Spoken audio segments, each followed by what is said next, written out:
आज आपण आलोय जगातल्या सगळ्यात सुंदर फुलांच्या गार्डनमध्ये, ज्याचं नाव आहे कोकेन हॉल.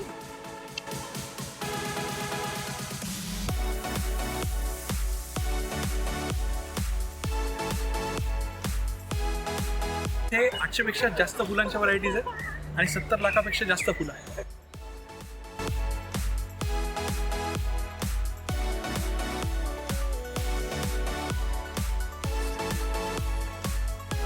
हे गार्डन जवळपास 80 एकरमध्ये पसरलेलं आहे आणि जर तुम्ही ह्या गार्डननी चालत जाल तर तुम्हाला जवळपास 15 किलोमीटर चालावं लागेल. पण हे चालताना तुम्हाला खरंच काही वाटणार नाही, कारण ते खूप सुंदर आहेत. म्हणजे फुलांच्या एवढ्या व्हरायटीज आहेत, तुम्हाला कधी वेळ जाईल कळणारही नाही. तुम्ही पूर्ण दिवस इथे स्पेंड करू शकता.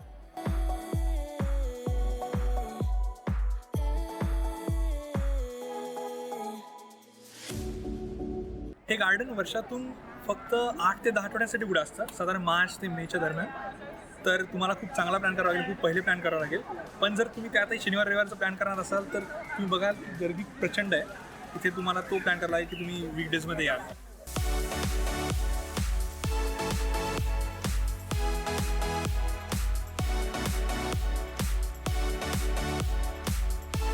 माझ्या मागे जी पवनचक्की तुम्ही बघताय ती 100 वर्ष जुनी आहे. सध्या ती वापरत नाही आहे, पण ती आता पर्यटनासाठीच वापरतोय तिचा. ते बघाल तर इथे तुलिप फील्ड आहे, जिथे अनेक बॉलिवूड मूवीजच्या शूटिंग झाल्यात, जसं प्रेम रोग असेल किंवा सिलसिला असेल.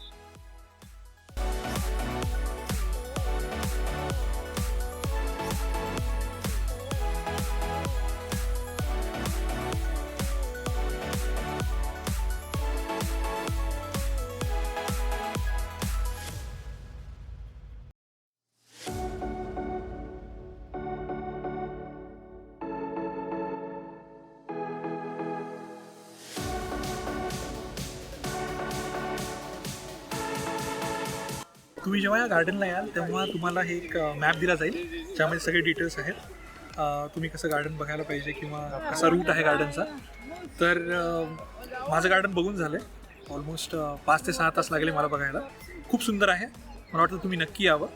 तुम्हाला येण्यासाठी नेदरलँड्समध्ये यावं लागेल, नेदरलँड्समध्ये ॲम्स्टरडॅमला. आणि तिथून तुम्हाला तिथे आल्यानंतर तुम्हाला यांच्या ऑफिशियल साईटवरून तुम्हाला बुकिंग करावं लागेल. पिकअप ड्रॉप सर्व्हिस आहेत त्यांच्या. ॲम्स्टरडॅममध्ये बऱ्याच ठिकाणी तुम्ही पिकअप ड्रॉप सर्व्हिस यूज करू शकता यांच्या कोकेन हॉफच्या ऑफिशियल साईटवर जाऊन तुम्हाला याची बुकिंग करावी लागेल, म्हणजे तुम्हाला हे बघता येईल. माझ्यासोबत आज बायको पण आली होती आणि आमची फ्रेंड पण आली होती बघायला. त्यांना विचारत आपण त्यांना कसं वाटलं गार्डन. मला तर खूप आवडलं. खूप सुंदर फुलं, कलर, व्हरायटीज खूप मस्त. म्हणजे माझ्या मते मी इतके फुलं तर कधी नसतील बघितले, आणि इथून पुढे एवढे सारे एकत्र फुलं मी तरी कधी नाही बघणार. तू काय सांगशील सोनिया? खूप छान आहे, नक्की या. व्हिडिओच्या शेवटी मी काही ह्या गार्डनचे सुंदर फोटो टाकलेले आहेत वेगवेगळ्या फुलांचे, ते तुम्ही नक्की बघा.